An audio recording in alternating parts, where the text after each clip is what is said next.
Y sin embargo, por muy simpático o entrañable que fuera, Madrid no recibe con amor al poeta pastor. Pasa frío, hambre y enfermedad, sin que a cambio reciba apoyo o empujón literario significativo. En mayo ha de pedir dinero para poder volver a Orihuela y allí vuelve, agotado, pero no hundido. Algo ha sacado de su visita a la capital. Se ha dado cuenta de que si quiere escribir una obra significativa, debe buscar otros y nuevos cauces poéticos. Además, ha tenido mucho tiempo para leer en la Biblioteca Nacional a clásicos y contemporáneos, y también teoría y crítica literaria. Ha ahondado en Cóngora, gracias a los estudios de Damaso Alonso y los neohumoristas. Ha ido al teatro, ha tomado contacto con las últimas grandes obras de los poetas del momento, con Juan Ramón Jiménez y García Lorca a la cabeza. Y no ha parado de escribir, preparando parte del material del que será su primer libro de poemas, publicado en la editorial Sudeste de Murcia en enero de 1930. Se titulará Perito en Lunas, y en él pone sus mayores esperanzas. Pero, como a menudo ocurre con una primera obra, el silencio con que ha recibido este primer poemario va a poner a prueba la paciencia y la determinación de su autor, cuya fuerza, sin embargo, no flaquea. Es aún muy joven, tiene tiempo para triunfar. Por esta época, además, comienza a cortejar a Josefina Manresa, costurera que de momento no le hace caso, pero de la que anda ya algo o bastante enamorado. Durante los meses siguientes hará un par de breves viajes a Madrid, esta vez para publicar un auto sacramental y para conocer, de la mano ya de José Bergamín, los círculos literarios más selectos. Entre viaje y viaje compone material para sus próximos poemarios. Miguel Hernández tenía fama de estar escribiendo siempre con una hoja o con una carpeta en cualquier lugar donde estuviera, ya fuera en un hostal, ya fuera en el tren, donde le pillara, digamos. Y va madurando la idea de quedarse a vivir en nuestra ciudad, en Madrid, de manera definitiva. Ya conoce a Pablo Neruda y es un visitante habitual en la Casa de las Flores, como era llamada la residencia del poeta chileno en el barrio de Argüelles, aquí cerca, como sabéis. Pronto comenzará su amistad con el también poeta Vicente Aleixandre y tratará a los miembros de la llamada Escuela de Vallecas, al pintor Benjamín Palencia, al escultor Alberto Sánchez y a la pintora e ilustradora Maruja Mayo, con quien vive una apasionada y tormentosa relación, a pesar del noviazgo que Miguel Hernández y Josefina Manresa mantienen. Madrid bulle en esa época política, social y culturalmente, y nuestro poeta participa en homenajes, en reuniones, en tertulias, consciente de que es ya algo más que una promesa de la literatura. Como la mayoría de los intelectuales de la época, en el debate ideológico toma partido por la República Española. Esta decisión le lleva a alejarse de Josefina y también de su amigo Ramón Sigén, que morirá enfermo poco después en Orihuela.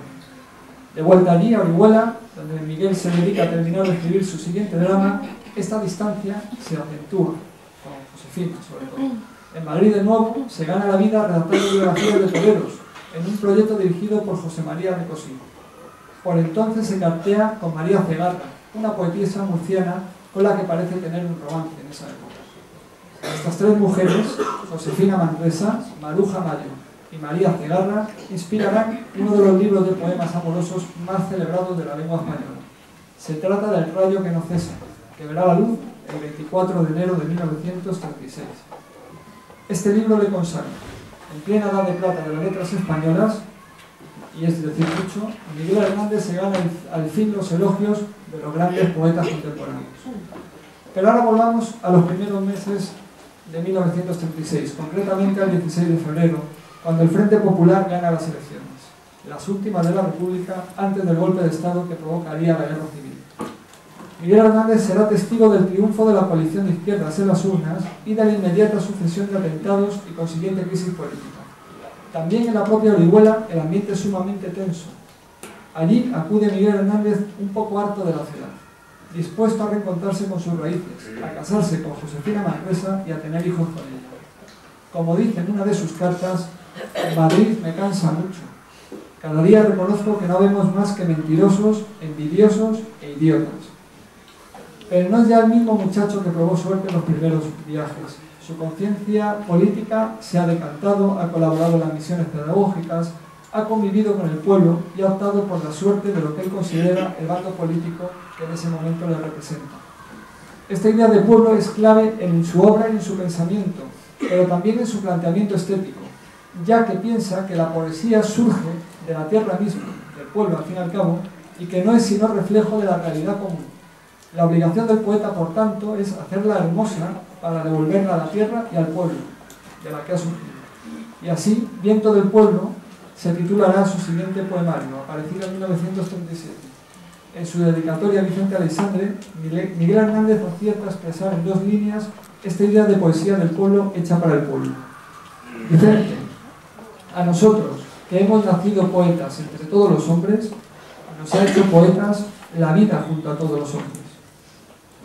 Es el tono de este libro encendido, vigoroso, épico, indignado cuando se trata el tema social, aunque no hay el dolor y el desgarro de su siguiente poemario, escrito cuando el poeta ya ha catado varios frentes de la guerra civil, cuando ha oído gritar a los hombres, cuando ha visto en primera línea sangre y muerte, porque él eligió estar en primera línea de esta guerra, a diferencia de los intelectuales que se mantuvieron más apartados. Estuvo como zapador y estuvo todo el tiempo que duró la contienda hasta que las líneas del frente se rompieron. De esta vida y muerte en las trincheras, así como de su breve visita a un festival de teatro en la URSS, en la República Unión Soviética, dejará el poeta un poemario en el que, desde el mismo título, El hombre acecha, es el título, predomina la amargura y el pesimismo. Al desastre de la guerra civil siguió una represión inexorable. Miguel Hernández fue denunciado, detenido, torturado y encarcelado. Y siempre en las más duras condiciones, el poeta oriolano no deja de escribir los poemas que conformarán El cancionero y Romancero de ausencias, una de las obras más profundamente líricas y esenciales de la poesía española. Esta obra ya no la vio publicada porque en sus últimos años fue de cárcel en cárcel. Y en este peregrinar la enfermedad le acabó atrapando. Murió en el reformatorio de adultos de Alicante, donde cumplía sus 30 años de condena, casi los mismos que había vivido, el 28 de marzo de 1942. En el tiempo de posguerra, otros muchos sufrieron la misma persecución y muerte, aunque no se llamasen Miguel Hernández. Claro que si bien se mira, Miguel Hernández tampoco se llamaba Miguel Hernández. Él mismo dejó escrito en El rayo que no cesa: me llamo Barro, aunque Miguel me llame. Barro es mi profesión y mi destino, que mancha con su lengua cuanto la. Soy un triste instrumento del camino. Soy una lengua dulcemente hinchada a los pies que idolatro desplegado. Como un nocturno buey de agua y barbecho que quiere ser criatura idolatrada, envisto a tus zapatos y a sus alrededores, y hecho de alfombras y de besos hecho, tu talón que me injuria, beso y siembro de flores. Celebremos en este centenario estas flores y estos versos que, como el rayo, nunca cesan. Muchas gracias.